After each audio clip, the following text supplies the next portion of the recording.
The views and opinions expressed in this podcast are simply that, opinions. All are presumed innocent until proven otherwise in a court of law. Sensitive topics are discussed. Discretion is advised. So it's now time for the opening statements. Mr. Brennan. Thank you, Your Honor.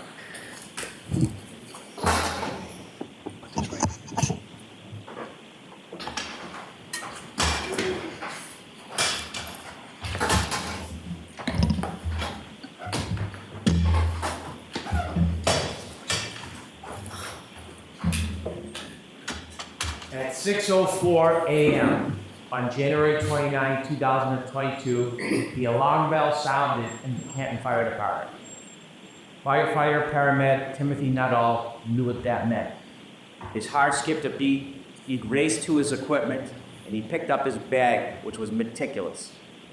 There was a sign and a signal, and then there was a voice commanding that there was cardiac arrest. The most serious of calls for a firefighter paramedic, that means that a person's heart has stopped. He didn't know who it was, he didn't know where it was. He took his bag, he had just gotten to the station, and he rushed for the ambulance. He was one of the most senior paramedics that morning. Another paramedic, Anthony Flanati, would be running this mission. He jumped in the back of the ambulance, the doors shut, and they headed off to 34 Fairview Road. As they drove, firefighter Nuttall could not see anything. He couldn't hear anything other than the engine of the ambulance. He could feel it sliding across the road. It was near blizzard conditions. He calmed himself, he steadied himself. This is what the firefighters and paramedics are trained to do, to focus. And he focused on his task. He looked around the back of the ambulance to make sure all the tools were in place. The ambulance was meticulous as well. This was Anthony Flanati's ambulance, and it was well stocked. He calmed himself, and he thought about what was going to happen. What should he be looking for? What is his next steps? He played the scenarios through his mind. An eerie calm was above him. As the car pulled up to 34 Fairview, the ambulance, he stood at the back door, the doors opened. And he stepped out into Dedham. He could hear a woman screaming and shrieking, the cold, hard air slapping on its face, and the wind, blizzard conditions swirling around her. You will hear him tell you how he trudged towards those screams in the darkness to snow, and when he got there, he saw 3 women surrounding a man lying, not moving on the ground. He walked up to the man, and he reached down and he tried to find any signs of life, pulse, anything. And he found nothing. And he got up and he walked over to the woman, and he walked over to that friend, Kara Lee, and he told her that he thinks that that man was gone. And then he heard the yell from Anthony Flanati, the chief, and he said, "Come back, let's go." Because you'll learn that in the cold, even if somebody's heart stops, even if they are presumed to have passed, sometimes you can still save a life.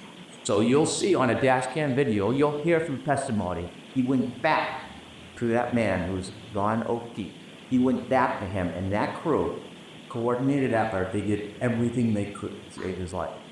They got on their knees, they began CPR, and firefighter Nuttall will explain, as he knelt over Retrial, he looked up, and the defendant approached him, and you'll see it on the video. Now, he wanted any information, because when you're trying to save someone, you want to know, are they on drugs, medication, do they have a heart condition? And he looked up at Miss Reed, and he said, "What happened?" And you'll hear her words to firefighter Nuttall. She said, "I hit him, I hit him, I hit him." And it was at that time, with the words of the defendant, that she admitted what she had done that night, that she hit John O'Keefe. Now, those words didn't mean anything to firefighter Nuttall. They weren't in context, they didn't reconcile with the injuries, it didn't help him in his treatment, so he ignored it. Now, firefighter Nuttall is not a police officer. He is not an investigator, he is not he's a first responder. And so he taped that intervention, It was useless to him. He continues to work on John O'Keefe, trying to save his life. You'll see the team put him on a stretcher. And when they lift him from the ground, even though there is snow accumulating, underneath John O'Keefe, it's simply grass, hard, brown, frozen. And beneath his body lay his cell phone. They bring him to the ambulance, and while they're bringing him to the ambulance, you'll see on the videos that other first responders speak to the defendant. One first responder, Mr. Flamati, she will say, I hit him, oh my God, I hate it. And then she was interviewed or asked questions for background information, not a criminal investigation, this background to try to help John. And she was asked questions about his background. And during that conversation, you won't see the defendant was a person by the name of Jen McCabe and a firefighter, McLaughlin. And she tells Fire McLaughlin, the third of a first responder, I'd hit. They bring Mr. O'Keefe to the Bruce Merritt Hospital, and body is cold. The doctors work feverishly. They treat him, trying to save him. They try to warm his core. And unfortunately, firefighter Nuttall's first instinct is accurate. John O'Keefe passed. So why are we here today? We are here today because John O'Keefe was killed by the actions and conduct of that defendant, Karen Reed. You will learn in this case through facts, science, and data, you will learn that on January 29, 2022, when the defendant and Mr. O'Keefe were in front of 34 Fairview Road, all the way to the left side in a dark corner near a flagpole, you will learn that Mr. O'Keefe got out of the car. He got out and he stood by the side of the road after an argument with the defendant. That argument, that anger fueled by heavy intoxication, you will learn from the science and data as he stood by the side of the road, the defendant, her SUV, drove away. She drove at least 35 feet away. The argument told her it had ended. But then she stopped. She stopped, she put the Lexus into neutral, and she waited 2 minutes. And the facts and the science and data will tell you that despite the fact the argument was over, she then put the Lexus into reverse, put her foot on the gas pedal, and began to press, not 25%, not 50%, up to 75% acceleration. There was a light dusting of snow. The Lexus tire spun backwards. She went backwards at least 70 feet. She clipped John O'Keefe. He fell backwards, hit his head, broke his skull. And there you lay at the corner of Fairview Road, on the ground, lying on top of his cell phone, alone. And then the defendant will later tell that when she left, he didn't look mortally wounded. Yet he was. And she simply drove away. Now, before I tell you about the data and the facts and the science that I walked you through that, I'd like to tell you a little bit about John O'Keefe. John O'Keefe was a young man, a local kid, very well liked, loved.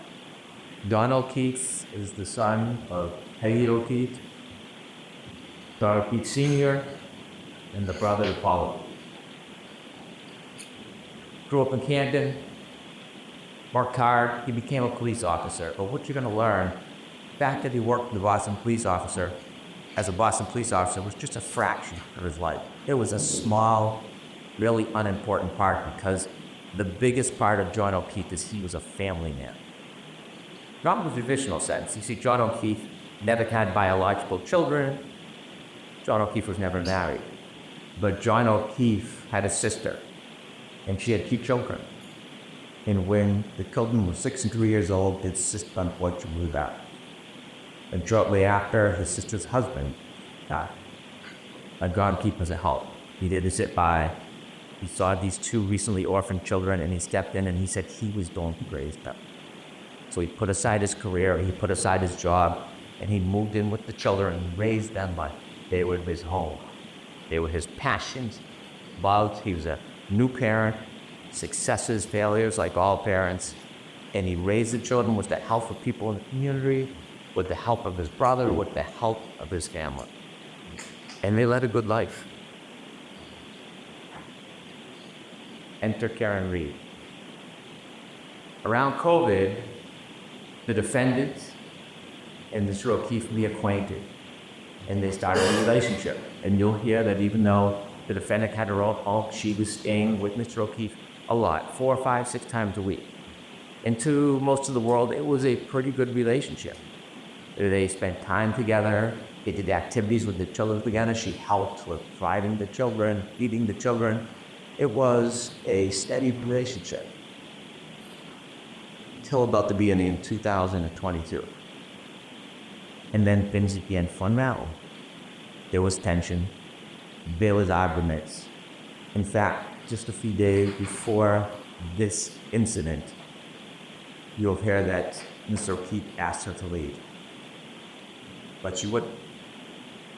You're going to be able to read text messages of their conversation on January 28, 2022, and you will see the tension and the unraveling of the relationship. You will read about the discord between the defendant and Mr. O'Keefe. You will see that when he would ignore her calls, they would become incessant.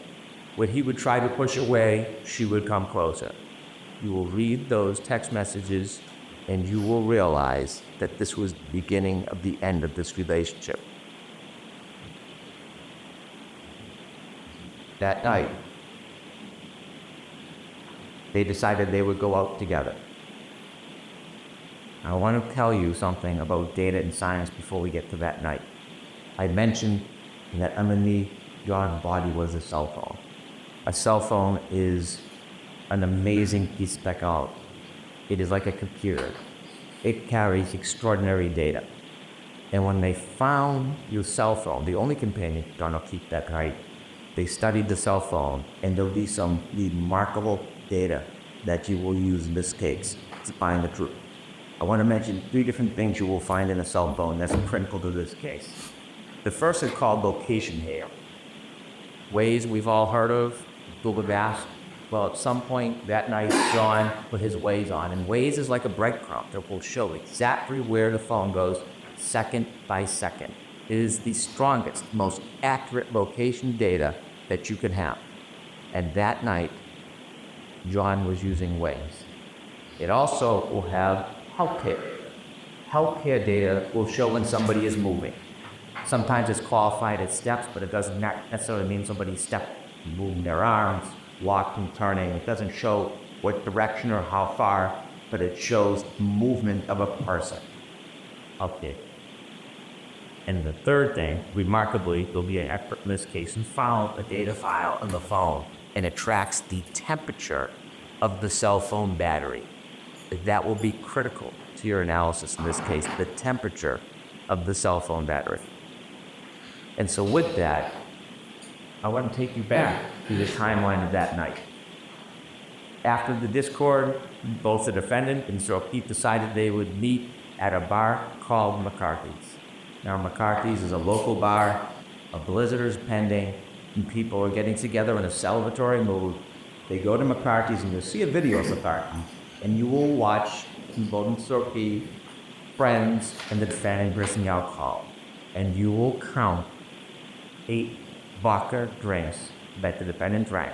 They arrived at 8:50, they stayed to 9:45, consumed at least 7 of those drinks in less than 2 hours. The last drink, you'll see when they leave the bar, she puts it under her jacket, and they walk out and they go to another bar to meet other friends called the Waterfall. They reach the Waterfall sometime around 10 p.m.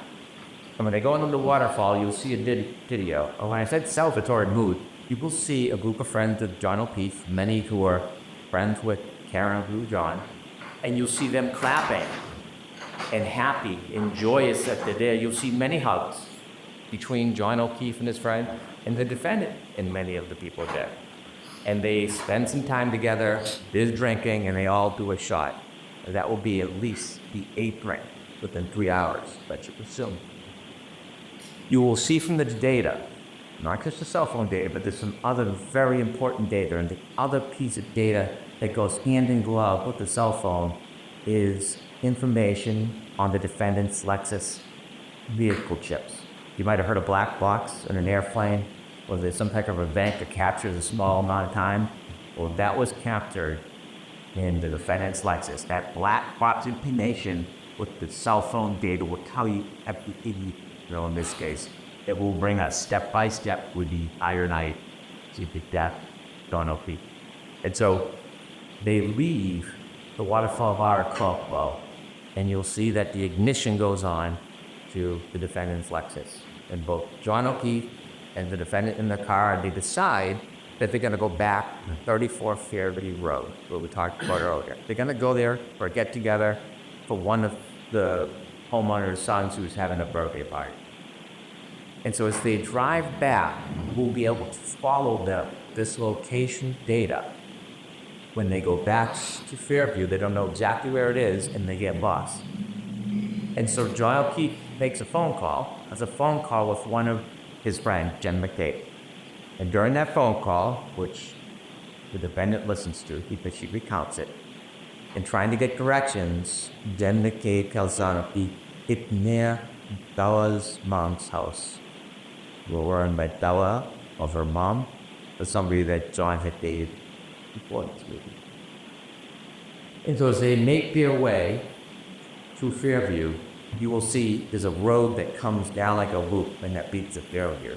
They take a wrong turn in the loop, and then they do a 3-point turn in the driveway. You can see that size driveway they turn into because some kind of acceleration movement triggered that black box in the Lexus.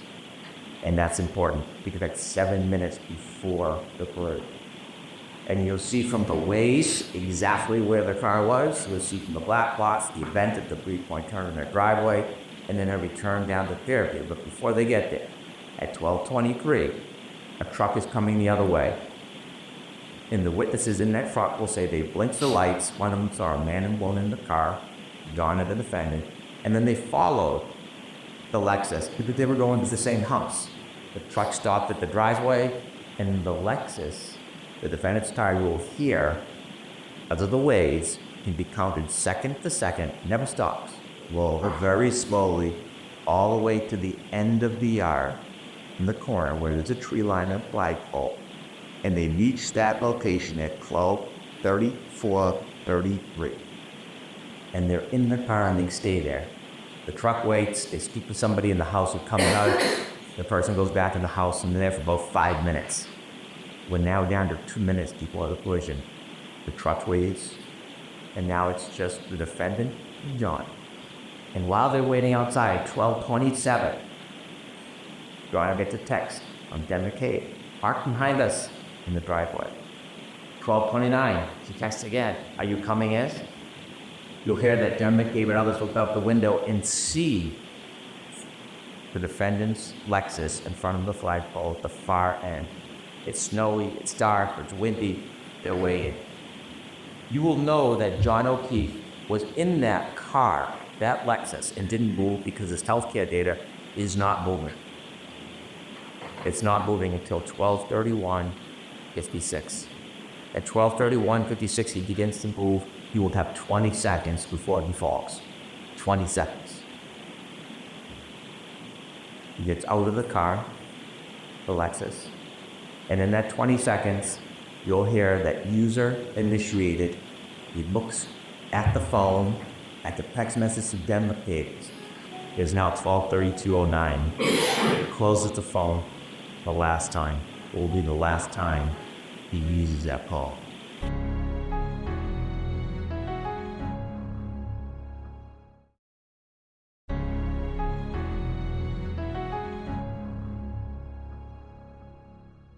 From the waterfall bar, you see that. And at that time, 12:32:09, last user, he has 7 more seconds to move before he lied dormant the rest of the night. We'll also have the information come to the defendant's Lexus black box. Now the clocks run differently. There's a thermosecond variance, but it's right in the heart of that time. And you will see in the data at that time When he makes his last movements with the phone is when her car leaves 34 feet at least, stops, neutral, and then shoots into reverse with the tire spinning right towards that tree, right where he got out. You'll know they're arguing because the next morning she tells the firefighter, "I'm sad because our last moments were fighting." She drives away.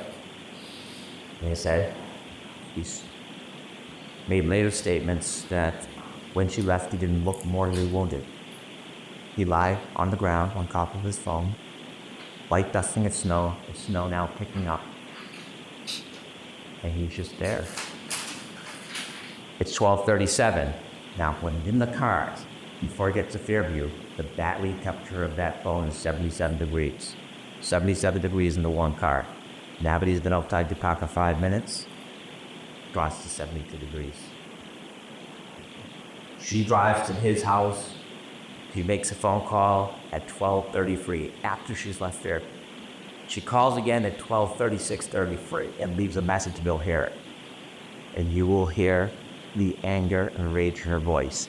She leaves a message. "John, I hate you." Pardon my language. You will hear the simmering. And she leaves that message. He lies on the side of the road. He gets another text message that's unanswered from Dedham McCabe. "Where are you?" 12:45. Battery temperature 61 degrees. Well, he gets almost 40 calls to the defendant that night. His phone rings, but they never answer. You'll hear from an expert that the light never initiates the healthcare David Dedham owns. John alone is only again installed. At 12:53, cell phone rocks to almost 60 degrees. 12:59, the defendant leaves another message, like Dawn's fault. Now, she hasn't spoken to anybody. Nobody has spoken to her, but her message. Now, we'll learn the message says, "John, nobody knows where you are." And this is where the fight in the cover-up begins. The evidence will make clear that she knew was there. She did not call 911. She did not go back to him. She did not leave an anonymous. She left. The night wears on. It's now 1:07. Battery temperature 55 degrees. 1:14, she calls her mother. No answer. 1:14:53, battery temperature 50 degrees. The defendant had healthcare data on her phone as well, but you'll hear that it drops around that time. You later learn that she admits to falling asleep or passing out. But then she wakes. 5 o'clock, she is frantic. She wakes up John's niece, and she is unintelligible. She is yelling, she's screaming, she asks for the niece to call Jen McCabe. She calls Jen McCabe, and you'll hear Jen McCabe recounts. Out of her deep sleep, she wakes up and she hears, "Jen, Jen, Jen," screaming Jen's name. John's dead. Hangs up the phone. Jen McCabe called down. And then she said, "What's going on?" And she said, "Well, I left him at the waterfall." At the beginning of the supper. "Tell Jim Dick I left him at the waterfall." Then it calls Zach and says, "He saw you blow frown. You did lead him to the waterfall." She hangs up. He then minutes later calls another person, Carrie Roberts, a friend of John O'Keefe. Someone who's not friends with the defendant, but they know because they helped raise the kids and they interacted. She had nothing to do with the night before, wasn't at the bars, was home with her family. She calls her and says, "I think John got hit by a plow. I think he's dead." Now Perry, with that information, calls 911. She calls hospitals, can hear her voice. She's concerned, not care. And then she gets another call from the defendant. And she tells the defendant, "Come to my house. I will help you look at her." And the defendant says, "I was so drunk last night, I don't remember anything." Waiting for her to arrive, she learns she doesn't arrive. Instead, the defendant goes to Jen McKay's house. Harry Roberts, the other friend, then goes to Jen McKay's house, pulls behind the car. And when she does, she's on Bluetooth and she can hear the defendant say, "My taillight's broken, my taillight's broken." And she looks, and the snowpack from the right taillight, she can see a piece of the taillight missing. The defendant desperately wants to go to 34 Fairview Road, but Harry Roberts takes over and says, "We're going to go back to John's house. Maybe he's in the house and you didn't see him." So both cars, driven by Kerry Roberts and then Jen McCabe, with the defendant, go back to John O'Keefe's house. You'll see a ring video where you see them go into the house and they look around, and you'll hear about the woman, Jen and Kerry, enlisted into this task. Look for John O'Keefe. They cannot find him. And then when Kerry Roberts comes into a room, she sees, rather than looking, the defendant is simply standing there, staring at the wall. At that point, the defendant insists they got to go back to Fairview Road. They decide to take one car. Kerry Roberts is taking charge. She's going to drive. They leave Miss Reed Lexus and John O'Keefe's driveway, and they drive back toward 34 Fairview Road to where it is blizzard-like conditions. It is dark. They can barely see a thing.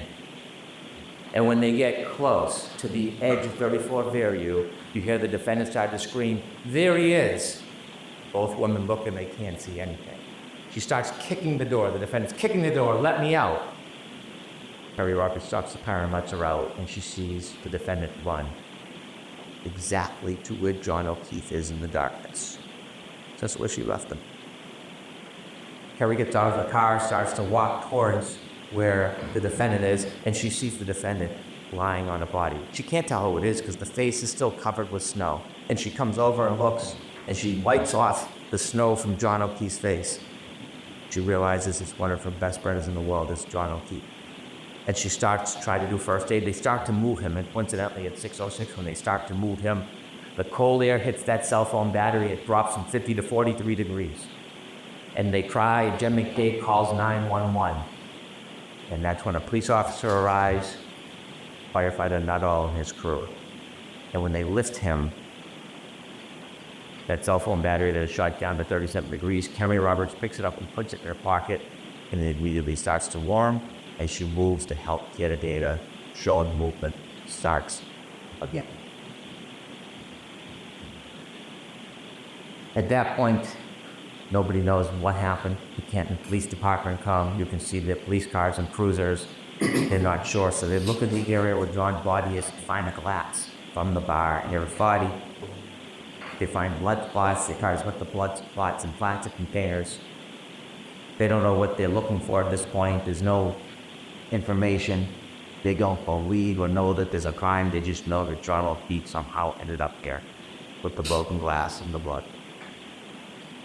And so that morning, you can see the work of the Canton Police Department try to uncover a little bit around his body to see what they could find, which was very little.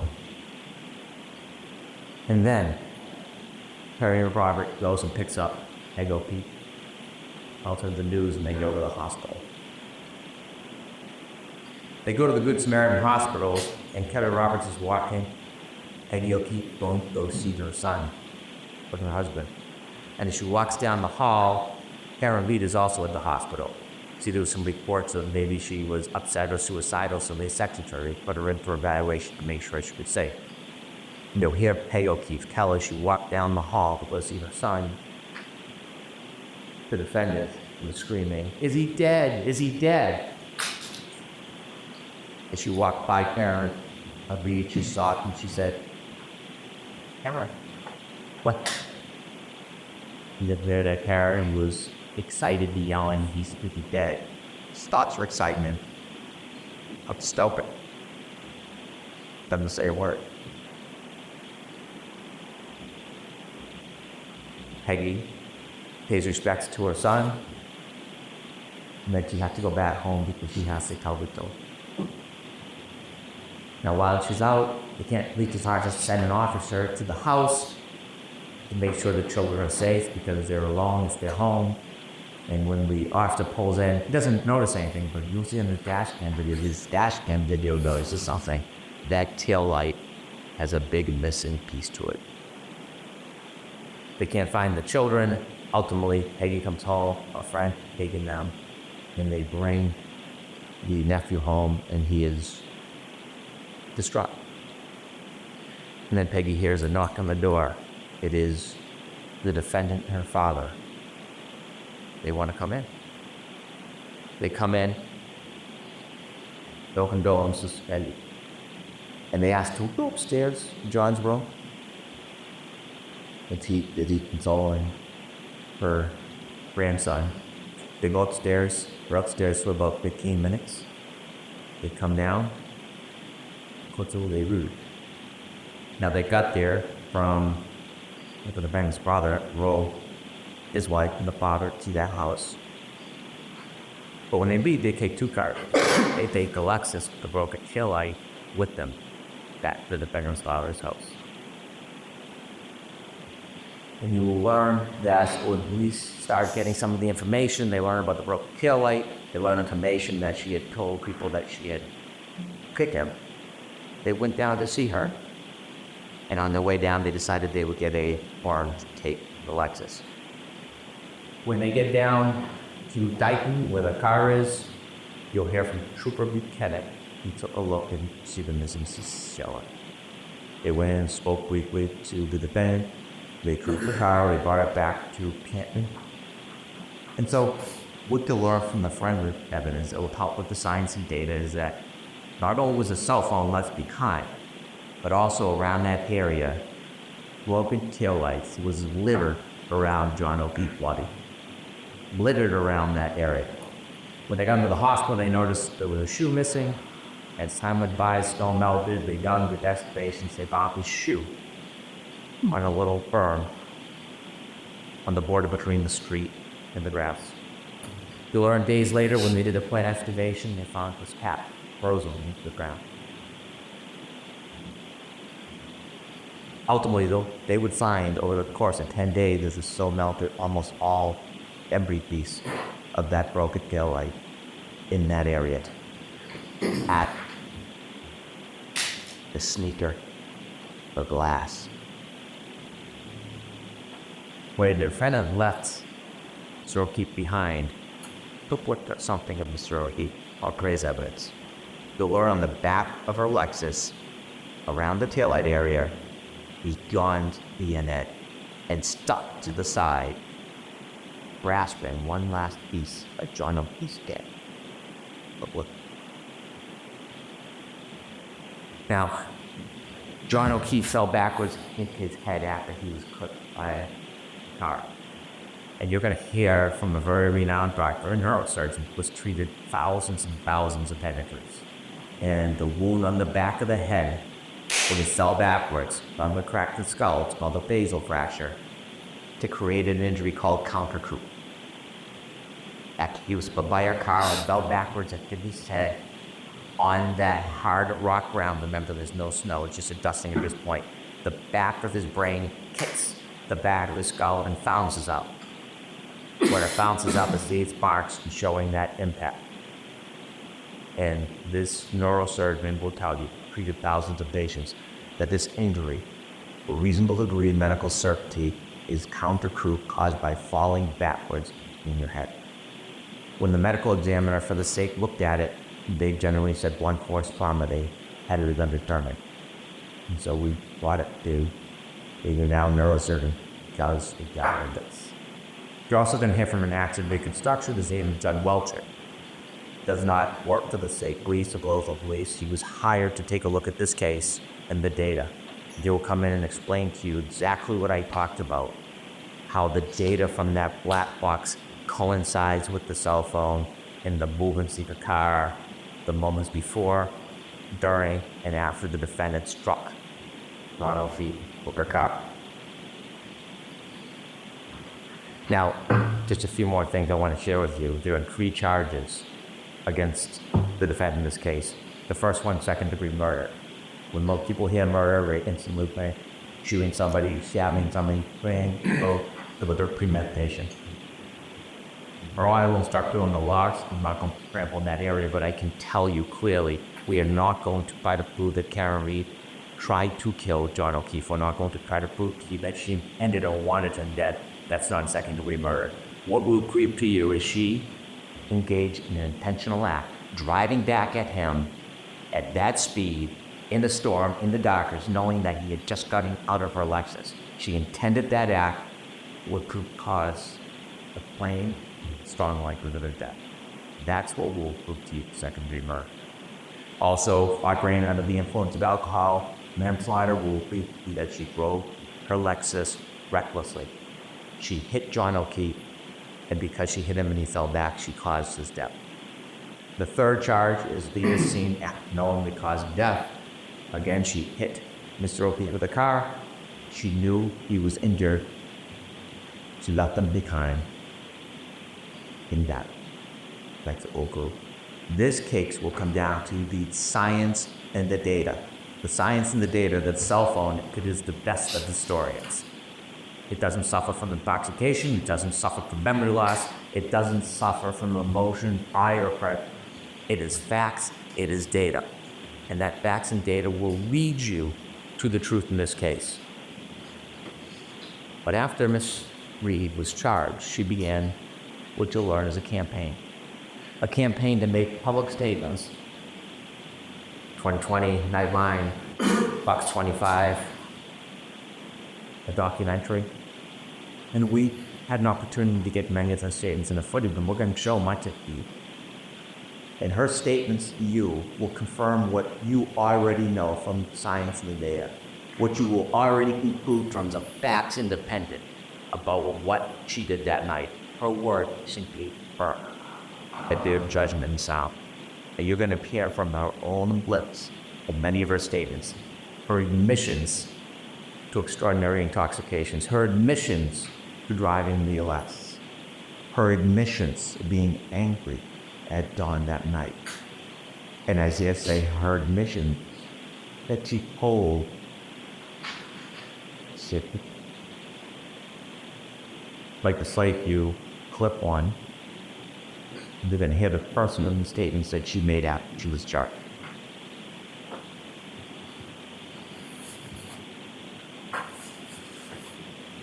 I mean, I didn't think I hit him, but Corey clipped him. Corey tagged him in the knee and incapacitated him.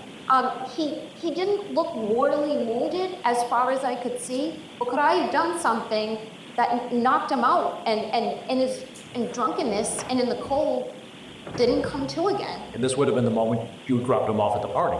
Yeah, would have had to.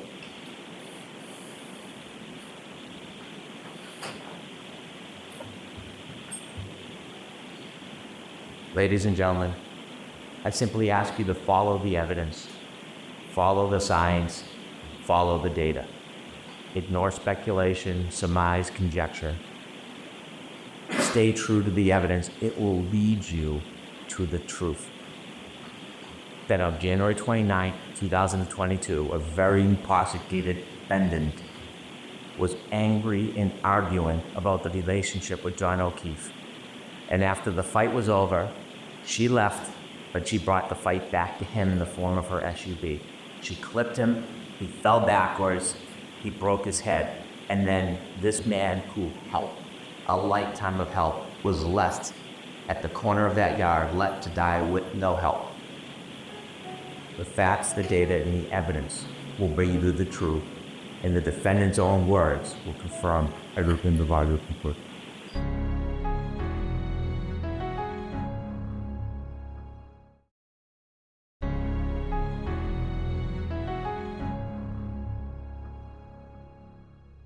Thank you, Mr. Jackson. Could I have just a moment to readjust? Sure, the court officers will be kind enough to help you.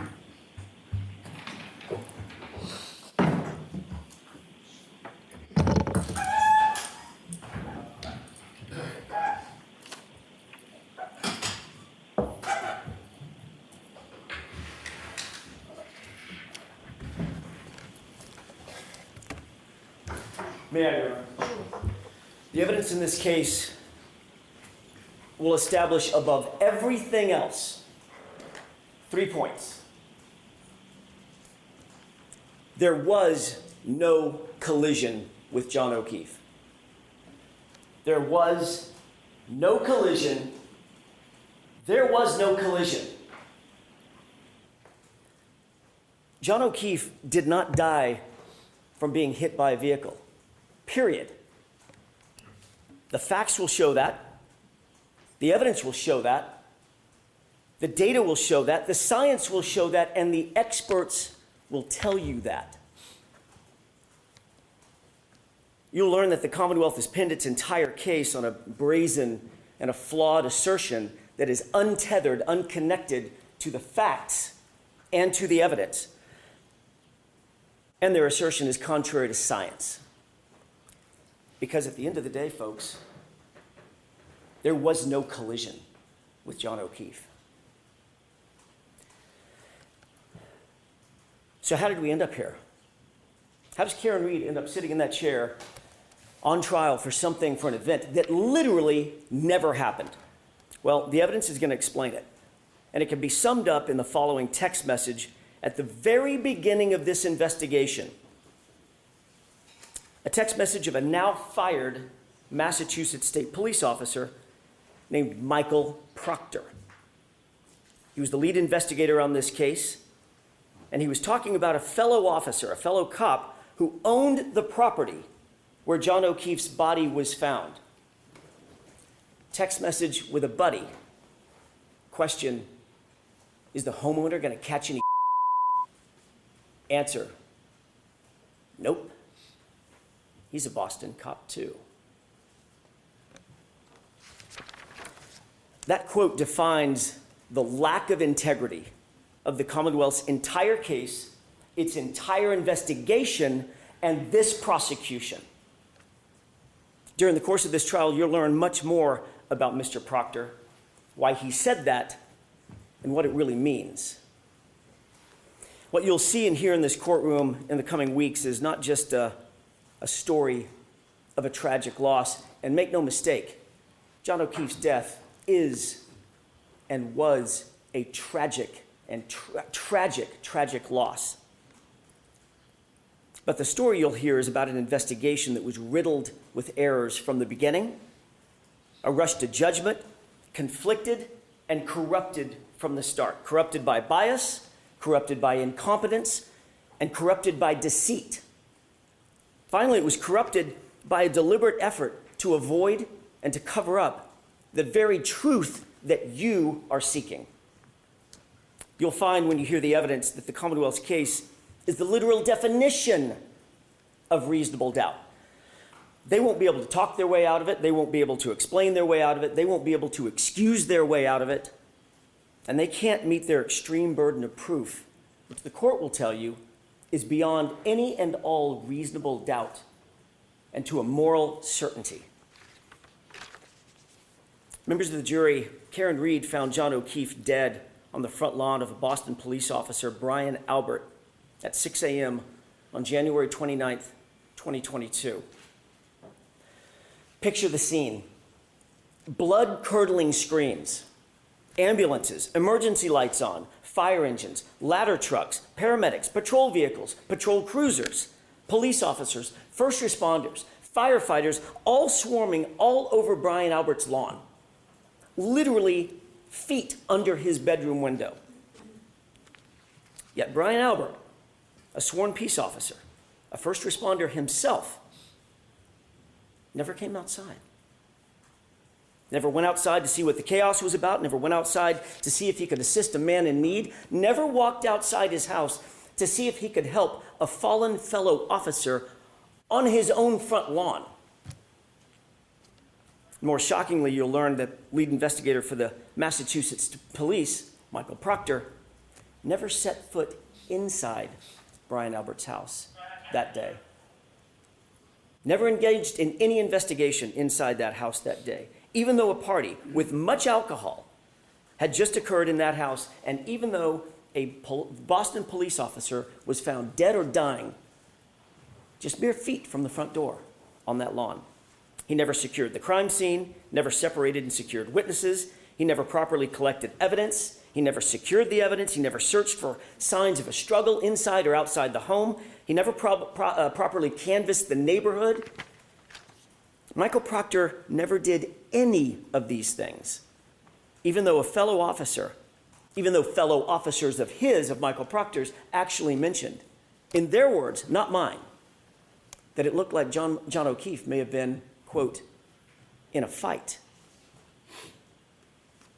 You'll have questions about that conduct.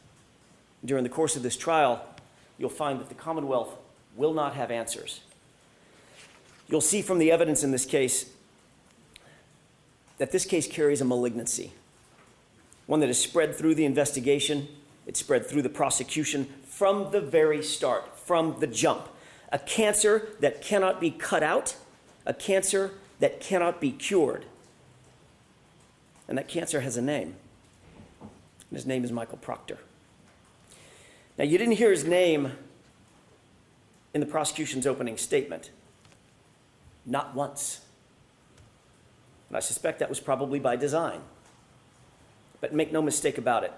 The evidence will show in this case that Michael Proctor is the very definition of the Commonwealth's case. And he's also their Achilles heel. He was the lead investigator on the case officer, the architect of the entire prosecution. You'll learn there's not a single part of this case, folks, not a single part that he didn't touch, that he didn't direct, that he didn't orchestrate personally. Every single bit of it has his fingerprints on it. You'll learn that Michael Proctor was a longtime family friend of the Alberts. And he's been disgraced by his own agency, not by us, by the Massachusetts State Police. Investigated, suspended, and fired.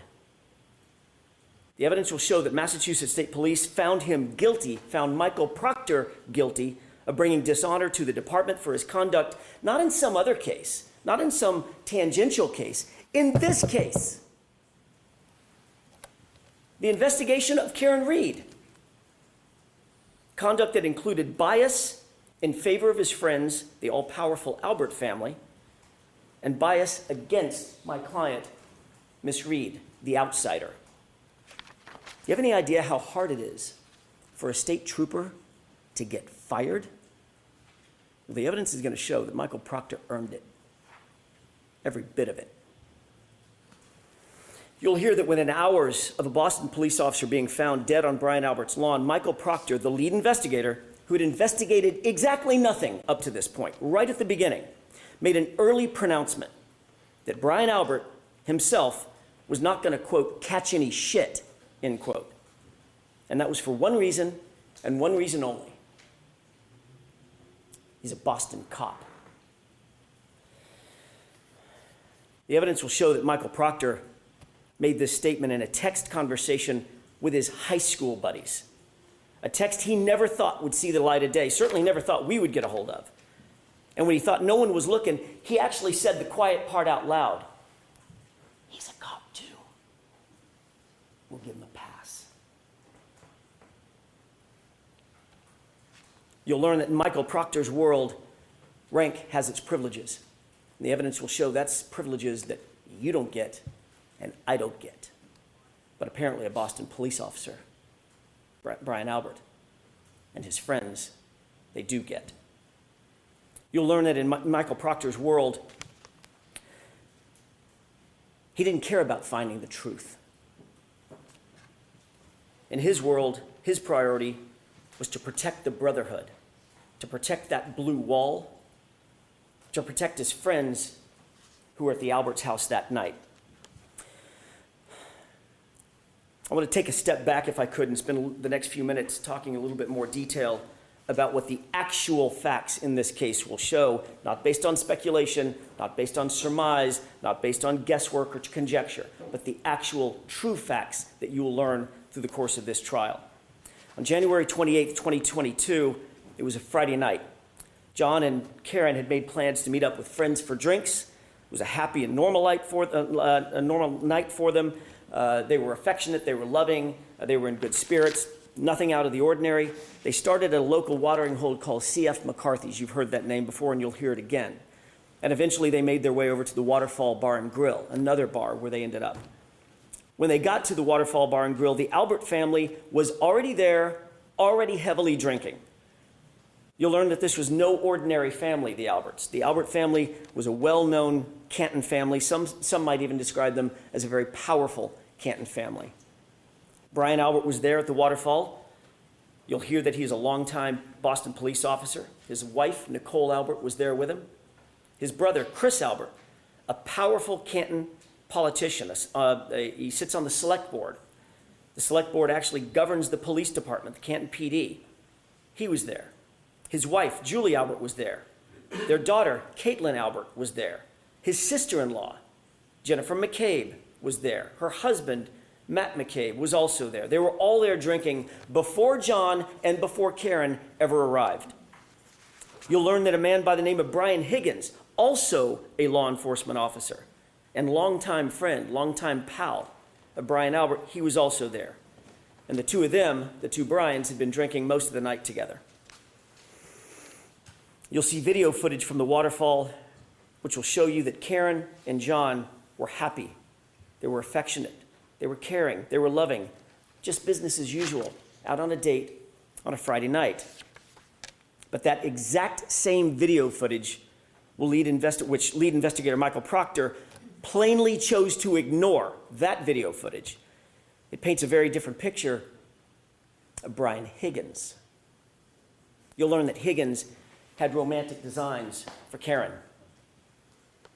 That becomes important. Brian Higgins had engaged Karen in flirtatious texts, but days earlier she had put a stop to it. She had ghosted him, in common parlance. In other words, just ignored him. The evidence will show that the first time he saw her and was in her presence after being rejected by her was when she walked into the Waterfall Bar and Grill along with her boyfriend, John O'Keefe. At 11:58 p.m., just minutes before John ultimately arrived at the Albert residence, you'll see a video at the waterfall of an unsettling interaction, troubling interaction between Brian Higgins and John O'Keefe. And unlike the lead investigator, Michael Proctor, in this case, you won't ignore that evidence. As the bar was closing around 12 midnight, the Alberts invited everybody back to their house for a get-together to just keep the night going. And you'll learn that Karen and John ultimately pulled up to the house. They got out of the SUV to make sure they had the right address. You see, neither John nor Karen had ever been to 34 Fairview. They weren't even sure they were at the right address. And the evidence will establish that John got out of the SUV and went into the house. Let me say that again. The facts unequivocally, the data, the science, the witnesses will all unequivocally establish that John O'Keefe went into the Albert home that night. Eyewitnesses and forensic data will establish that fact. When he didn't come back out, you'll learn that Karen grew increasingly frustrated. She got upset. She was left alone in a car, in the cold, in the middle of the night, with the car idling. John had gone into the house. She expected him to come right back out, and when he didn't, seconds turned into minutes, and minutes started to clock away. She left John a voicemail, then another voicemail, voicemail after voicemail after voicemail, text messages. But he was unresponsive. He didn't pick up a single call. He didn't respond to a single text. The longer he didn't respond, the more upset she got. The Commonwealth will intimate, as they already have in their opening statement, that these voicemails are evidence that the two were fighting. The actual evidence in this case, however, will show the exact opposite. You'll hear that Karen was very agitated. You'll hear some voicemails where she's swearing. You'll hear voicemails where she calls him names. There's name calling. But you'll also hear the context of those voicemails. And every single one of them, every single one of those voicemails was left for John after he failed to come back out of the house, after he failed to respond to her voicemails and to her texts. Karen believed John had just left her sitting there, grabbed a beer, was partying with his friends. The evidence will actually show that John and Karen never had a crossword, not a single crossword that entire evening before he left that SUV and went inside the house. And you will learn what Karen had absolutely no way of knowing at the time. It wasn't that he wouldn't respond to her. It's that he couldn't respond to her. And the evidence will show you why. Let's talk about that. We'll introduce you to a doctor named Elizabeth Lopesada, a renowned forensic pathologist, a medical examiner, and a professor at Brown University. She will tell you that the injury to the back of John's head, first of all, was immediately incapacitating. And that has meaning.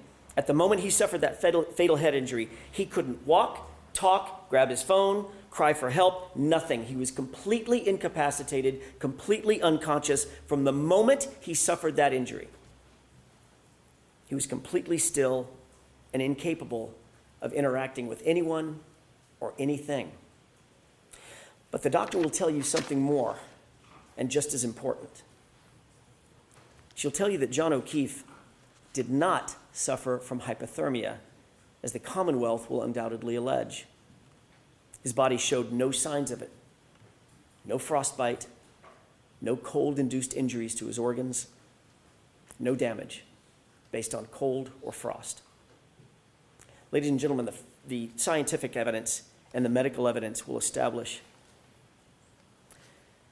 that John O'Keefe had to be injured somewhere else, somewhere warmer, and his body had to have been moved out into the cold.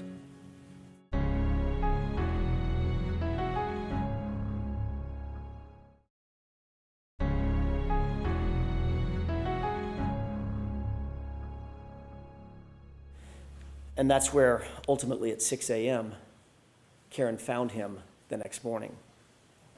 You will learn that John did not have a single injury consistent with being hit by a car.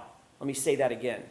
The evidence will establish that John did not suffer a single injury on his body consistent with having been hit by a car. Not one. You'll learn that John's torso, his ribs, his chest, his arms, his hips, his legs, his knees, his ankles, his feet, all of them, no broken bones, no fractures, no contusions, no torn ligaments, no internal injuries, not even a bruise. Nothing consistent with a car accident, despite the Commonwealth's contention that he was slammed into by a 6,000-pound SUV. Not a bruise. Dr. Lopesada will tell you with medical certainty that, in fact, John was not struck by a vehicle. Medically and scientifically, he could not have been struck by a vehicle.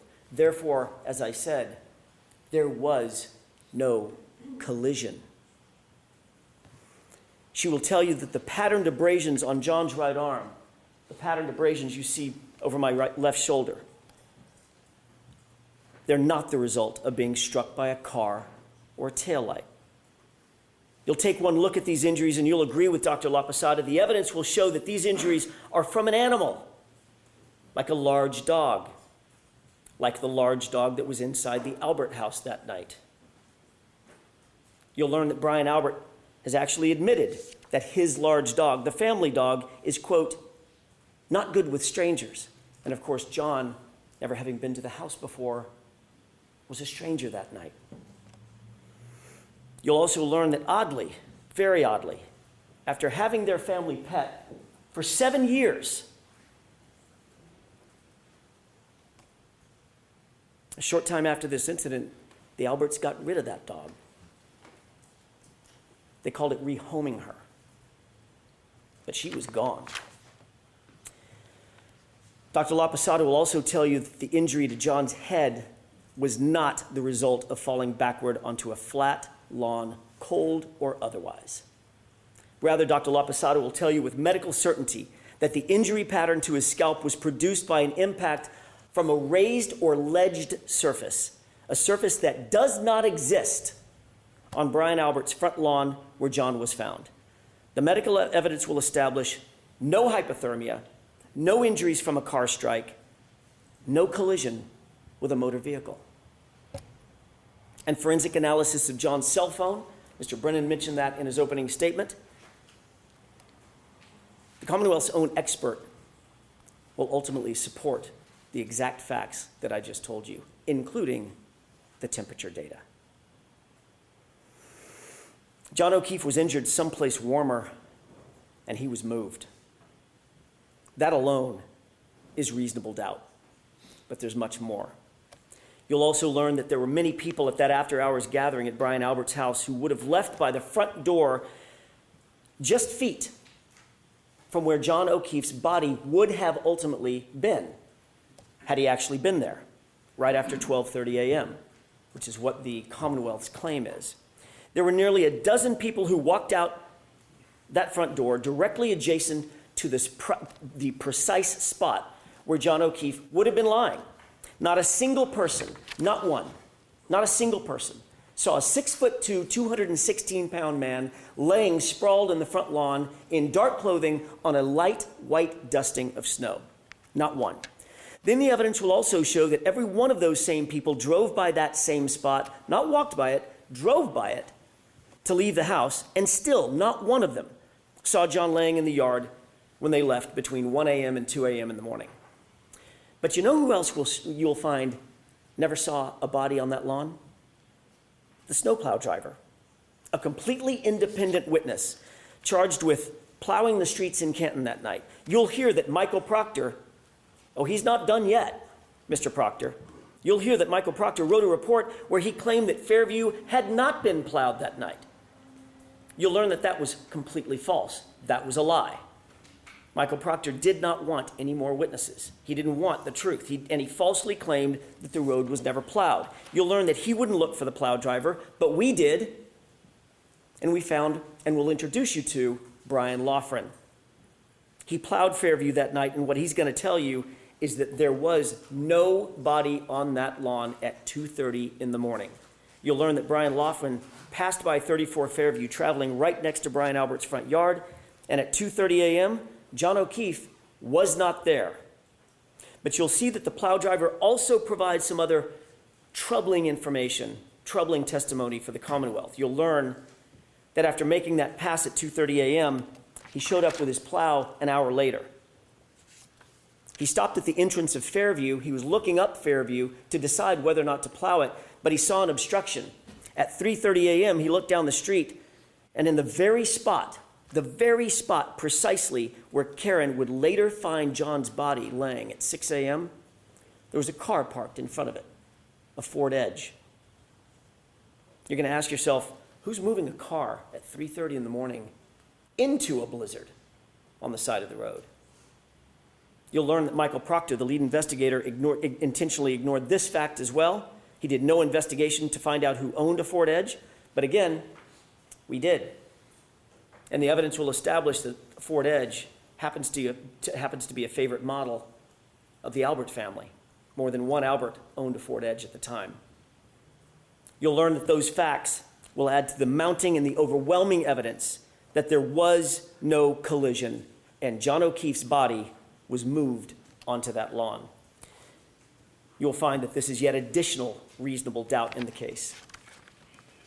You'll be introduced to science and physics, even from the Commonwealth's own experts. That science will establish that Karen Reed's SUV was not damaged by hitting a pedestrian, and conversely, John O'Keefe's injuries did not come from being struck by a vehicle. The Commonwealth mentioned triggering events, but what you'll actually learn from the experts, some of them the Commonwealth's own experts, is that a triggering event is not evidence of an accident. It does not evidence a collision. That's why we're here. A collision.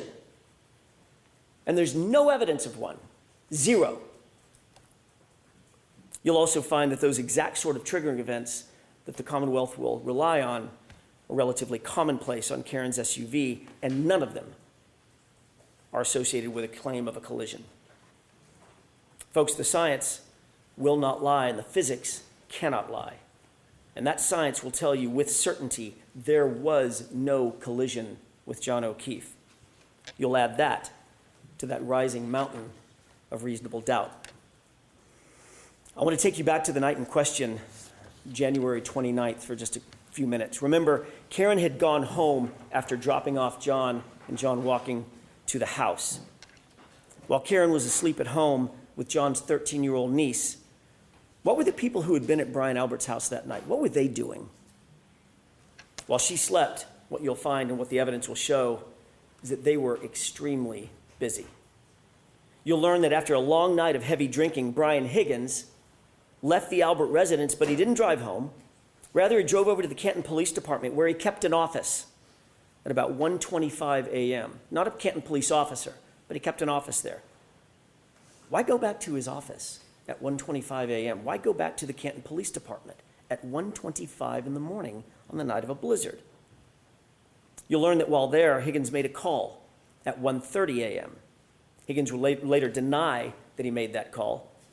You'll find that curious. And his explanation for that late night visit to Canton PD, you'll find that it changes nearly every time he's asked about it. You'll learn that after everyone left Brian Albert's house, Brian Albert actually claimed he had no contact with anybody else except his wife. No contact. Until he woke up the next morning. So he says. Then you'll learn that that, too, is a complete lie. His phone records establish that he placed a call to none other than Brian Higgins at 2:22 a.m., shortly after Higgins completed that late night visit over to Canton PD. You'll wonder, what did they possibly need to talk about at 2:22 a.m. that night?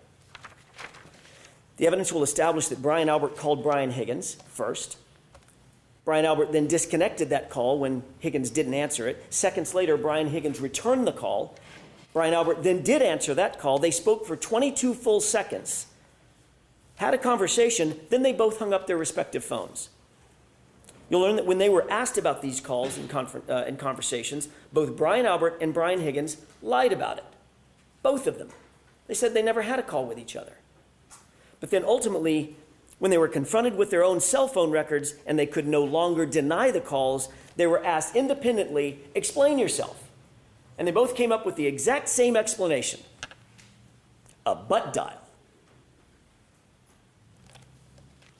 The evidence will make you question, why did Albert and Higgins speak at 2:22 a.m.?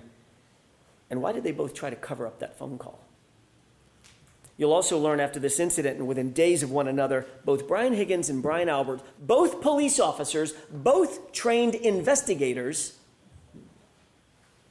got rid of their phones. Both of them. And what else you'll learn Brian Albert got rid of? Shortly after this incident, Brian Albert got rid of his house, the whole thing. Just sold it. His childhood home, a home that had been in the Albert family for generations, he literally sold it mere months after this incident. Dog rehomed, phones destroyed, house sold. You'll learn that all these things happened shortly after the incident where John O'Keefe was found unresponsive and dying in Brian Albert's front lawn. And you'll also learn that Michael Proctor looked the other way. He did not investigate any of what I'm telling you. He pre-selected Karen Reed from the start, and he ignored everything and everyone else. Let's get back to what was happening with the others while Karen slept. What you'll learn during this trial is that Brian Albert's sister-in-law, you've heard her name before, Jennifer McCabe, she was at the waterfall that night and she was over at the Alberts' house that evening as well. She left the after-hours gathering about 2 a.m., a little before 2 a.m., got home around 2 a.m. And you'll learn that according to the Commonwealth's own evidence from a forensic software program called Physical Analyzer made by Celebrite, it's considered the gold standard for forensic tools. You'll learn that a Google search was discovered on Jennifer McCabe's phone. A Google search that Michael Proctor and his investigators never revealed to us, but we found anyway. A Google search that was time-stamped, according to their own data, at 2:27 a.m. 5 minutes after that 2:22 a.m. call that Higgins and Albert denied having. And that Google search on Jennifer McCabe's phone read, "Hoslong to die in cold." Hoslong to die in cold. Now, she misspelled the first word. Hos is supposed to be how, but the meaning's the same. How long does it take to die in the cold? Time-stamped 2:27. And then that search was also noted by the same Celebrite program as having been deleted. The evidence will force you to ask, why is there a search on her phone? Why is it logged at 2:27 a.m.? When the Commonwealth claims that she first learned of John's death and where his body was hours later at 6 a.m. So what you'll learn is that while Karen slept, here's what was actually happening by some other very busy bees. 1:25 a.m., Brian Higgins makes an unexpected visit to Canton PD. 1:30 a.m., he makes a phone call that he later denies ever making. At 2:22 a.m., Brian Higgins and Brian Albert talk. They both deny and lie about having made that phone call. 2:27 a.m., 5 minutes later, a Google search appears on Jennifer McCabe's phone, Haas Long to Die in Cold, hours before John's body was ever discovered. A Google search she denies making, and that she later, or at least it was later logged as deleted. Meanwhile, at 2:30 a.m., the plow driver confirms that O'Keefe's body was not on the lawn of Brian Albert's house, not at 2:30 in the morning. And at 3:30 in the morning, that area was obstructed by a Ford Edge like the one the Albert family liked to own. The evidence will show in the meantime, Karen dozed in and out of a fitful sleep for the rest of the night, only to awaken just before 5 a.m., and that's when she realized, in a panic, John had never come home. And you'll see, it wasn't like John to not come home. That morning, you'll see and hear evidence that Karen's emotions had morphed. It'd gone from frustration and anger, which you'll hear in the voicemails, to abject fear. Fear that something bad had happened. The evidence will establish by this time Karen was panic-stricken. She had a feeling something was very, very wrong. She was unable to get a hold of John. Karen went to go look for him. She got in her Lexus, and she backed up to leave her garage at One Meadows. You'll hear a lot about that address, One Meadows. That was John's house, where Karen was staying. She backed out of the garage, and during the course of the trial, you'll hear that she actually struck another car with that right rear taillight. During the course of this trial, the Commonwealth is going to desperately claim that Karen Reed's taillight was actually damaged by hitting John O'Keefe. They'll have no evidence of it, mind you, none, but they'll make the claim. We'll show you a video of exactly how that taillight was originally damaged, or exactly what happened at 5:07 in the morning. The facts will show that it was damaged in John's own driveway at 5:07 when Karen backed up and made contact with another car in the driveway. This is 5 hours after she dropped John off and he went into the Albert residence. As a result, the taillight was minimally cracked, but it wasn't completely shattered or damaged or broken. And that's the condition of the SUV when Michael Proctor got a hold of it. That becomes important. You'll hear from an independent police officer, an eyewitness to the damage on that SUV, someone not connected to Michael Proctor or under his control. And he'll tell you that he saw the taillight damaged before it was in Michael Proctor's possession, but it was not completely shattered. And you won't have to speculate how that taillight got cracked originally. You'll see it for yourself. It's on video. You'll learn that part of the reason that Karen's Lexus hit that car at One Meadows is because she backed out looking for him at a time when she was absolutely panic-stricken and grief-stricken. Where was John? Why hadn't he come home? What had happened to him? Is he hurt? Is he passed out somewhere? Her mind was reeling. The evidence will establish she wasn't giving anything away. Everything was on the table. What could have happened to John? You'll learn that when she woke up and he still wasn't home, she was just racking her brain for what could have happened to him, and she was worried about possibly the worst. He had gotten out of the car, he'd walked to the house, she was confused, and later, when she found him at 6 a.m. on the lawn, where she last saw him going toward the house, her mind started reeling, oh my God, did a plow hit him? Did I hit him? Could I have hit him? What could have happened to him? And that video clip that you saw, out of context, when she said the words, he did not look like he was mortally wounded, she's not talking about at midnight.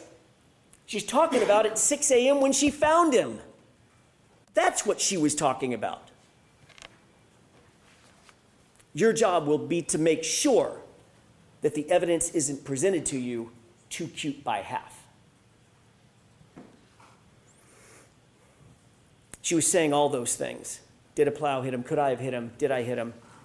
She was saying that to herself and to other people. And the Commonwealth, very obviously, will try to seize on that panic and twist this into some admission. But here's the actual truth. That's not a confession. Could I have hit him? Did I hit him? Could a plow have hit him? That's a person trying to make sense of an unexplainable circumstance, a natural concern of a bereaved significant other, a woman desperately trying to piece together what could have happened on this tragic night. John didn't come home. And the evidence will show that Karen Reed never said, I hit him. Never. Not in the background of the 911 recording, not on any dash cam video, not on any audio, not on any police body cam, not to a first responder. It's never mentioned in a single report. It's never reported in a single report from January 29th, not by one person, because it never happened. The evidence will show that there were at least 13 members of law enforcement or first responders and 2 civilian witnesses that were intently focused on what was happening at that scene. They were all over the lawn. They were all over Karen. Officer Seraph, Mullaney, Good, Lank, EMT Nuttall, Flamati, Kelly, Walsh, Woodbury, Whitley, Becker, Robery, McLaughlin, Carrie Roberts, Jennifer McCabe. They were all there, watching and listening. On January 29th, when John O'Keefe was found, not one first responder reported having heard Karen Reed say the words, I hit him. Not one.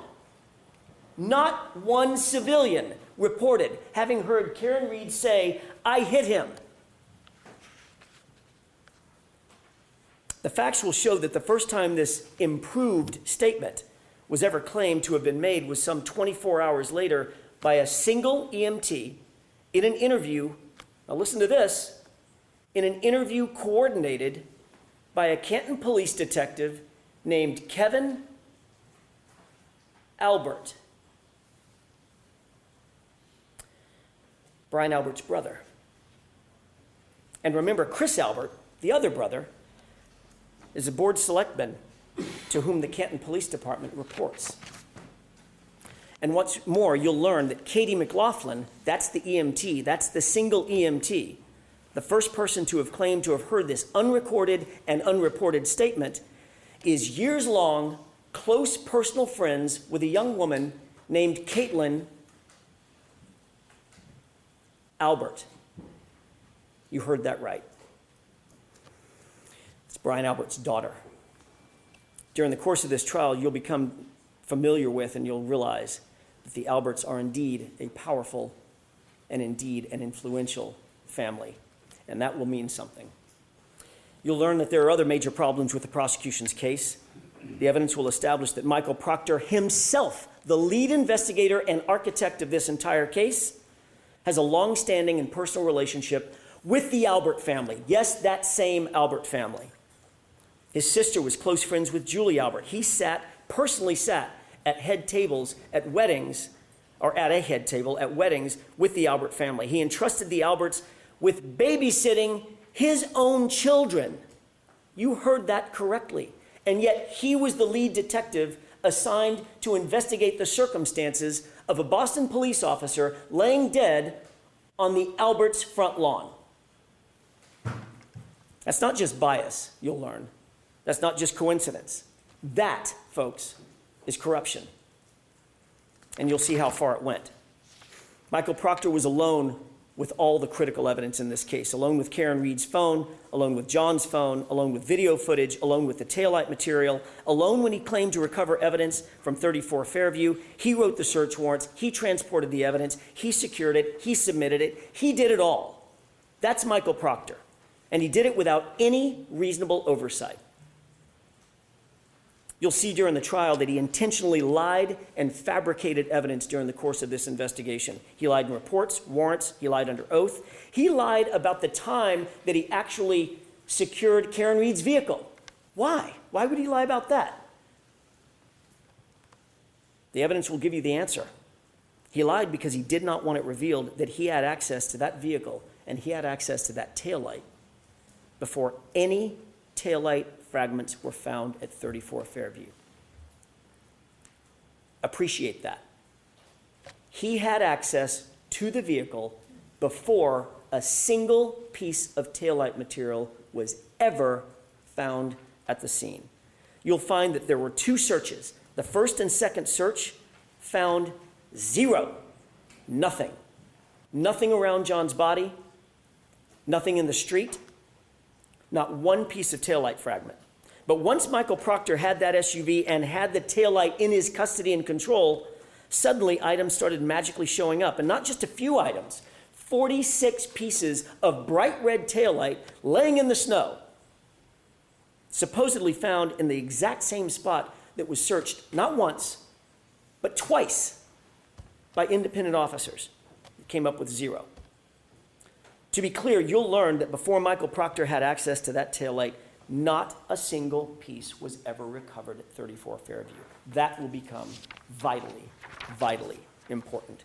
And what about those shards of plastic, by the way? What about this DNA that the Commonwealth mentioned? They're going to try to dazzle you with talk of DNA because it sounds so scientific. DNA was on the taillight, but you'll learn that there was no DNA on the actual shards that they claim came in contact with John's arm. None. There was no blood, no tissue, no skin, no DNA on a single shard of plastic that they claim cut deep abrasions into John's arm, the arm that you saw overhead. The DNA that was actually found, the actual science will show it was found outside of the taillight housing where anyone with access to that vehicle would have touched. And it wasn't just one male's DNA. In that exact same sample, there were 3 men found, John and 2 unidentified males. So unless the Commonwealth is going to shift their theory that that SUV hit 3 men that night, their entire theory falls apart. And speaking of DNA, the evidence will further establish that John O'Keefe's shoe, the one that he was wearing when he was found, was sampled. And that DNA revealed 5, count them, 5 unidentified males.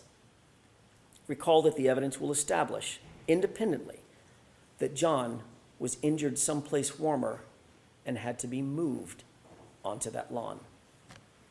5 unidentified males touching that shoe. You'll also learn that you are not the first person, not the first to hear about the Commonwealth's theory of this case, that John was hit by an SUV. That's their theory. The Commonwealth presented this exact same claim to their own medical examiner, a woman by the name of Dr. Irini Scorti-Bello. And you'll learn that after reviewing what's called a law enforcement accident notifier, with law enforcement's theory of the collision written in it, defined in it, after conducting the autopsy herself, after examining John's injuries in detail, she refused to conclude that John's death was a homicide based on the Commonwealth's presentation and their theory. That's right. The Commonwealth's own medical examiner will not deem the manner of death in this case, a homicide. She won't do it. But they're nonetheless back again trying to present the exact same theory to you in this trial. Again, the evidence will show that that is reasonable doubt. Throughout this trial, the Commonwealth will try to convince you of paranormal events, phones calling themselves, messages deleting themselves, Google searches made and then unmade, evidence magically appearing and evidence magically disappearing. But all that smoke and all those mirrors will not ever reach their burden. Because that's what this case is ultimately about. It's about the Commonwealth's burden of proof. You'll learn that during the trial, the Commonwealth bears the highest burden known to our justice system. They must prove every element of every charge beyond a reasonable doubt and to a moral certainty. And you'll learn that moral certainty means the highest level of certainty known in human affairs. It's not a small thing. They're not going to be able to do that. Not when every piece of this case was handled by a disgraced investigator with a motive to protect his friends, not when the physical evidence contradicts their very theory, not when their own medical examiner won't call this case a homicide based on the exact theory that they're presenting to you, not when the conduct of those in the house and the utter lack of investigation speaks volumes about those who actually have something to hide. By the end of this trial, you'll conclude that Karen Reed is not guilty of hitting John O'Keefe with her SUV. There was no collision. She's the victim of a botched and biased and corrupted investigation that was never about the truth, folks. It was about preserving loyalty. You'll find that this case is the very definition of reasonable doubt. And at the end of this trial, we'll ask you to return the only verdicts, all three of them, that are consistent with the evidence, the science, the truth, and justice. Not guilty, not guilty, not guilty. Thank you. This podcast is a production of Court TV. Go to CourtTV.com for more content, trials on demand, and to find out how to watch Court TV in your area.